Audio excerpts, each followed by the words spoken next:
Hey, it's Jeff G. Holt, V-Twin Visionary, and we are here today with the DEI exhaust pipe liner for stock bagger exhausts. What you do is you take your heat shields off and you put these cool little Lego-y pieces together and sandwich them in between your heat shields and that hot pipe, and it will reduce heat and not burn your leg and look cool doing it.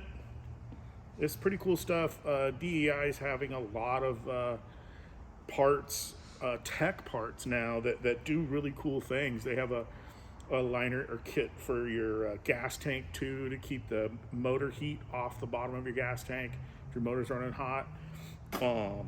And this is for your exhaust. So check them out online. And I think they'll have something that suits your fancy.